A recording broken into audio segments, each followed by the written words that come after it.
राम राम।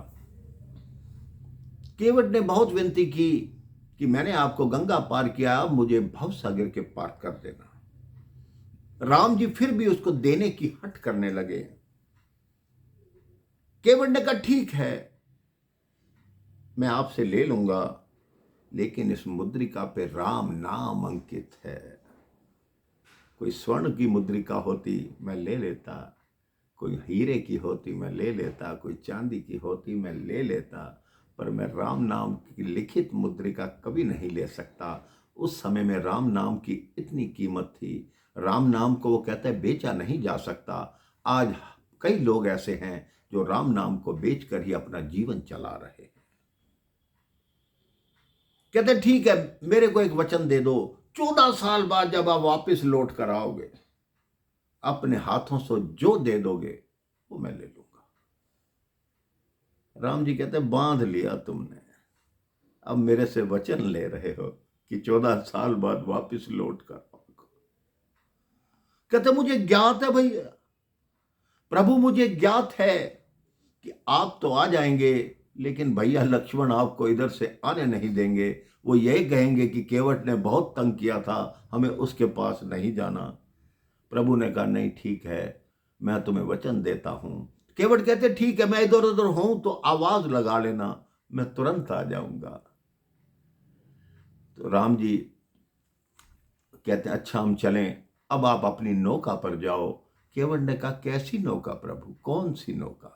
उन्होंने कहा ये नौका है, तुम्हारा व्यापार है, रोजगार है। कहते अब ये नौका नहीं रह गई प्रभु, अब तो ये मंदिर हो गई। जिस नौका पर प्रभु के चरण पड़ गए हों, वहां मैं किसी दूसरे व्यक्ति को कैसे बिठा सकता हूं?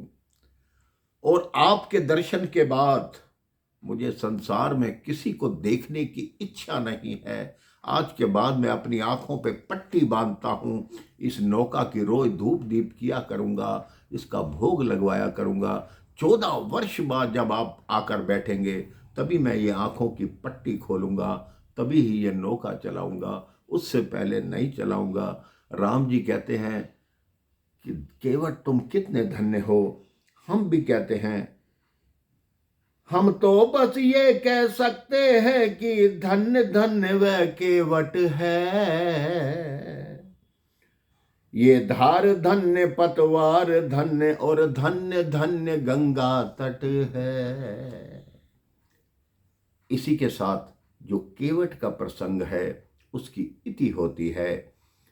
रामचरितमानस में कई प्रकार से केवट की वर्णन किया गया है। अलग अलग संत केवट का अलग अलग वर्णन करते हैं। मैं सभी को प्रणाम करता हूं, सभी के मुखारविंद से मैंने सुन रखा है, इसलिए अपनी मति अनुसार मेरे से जो भी कहा गया उसमें कोई भूल रह गई हो तो उसके लिए मैं क्षमा प्रार्थी हूं।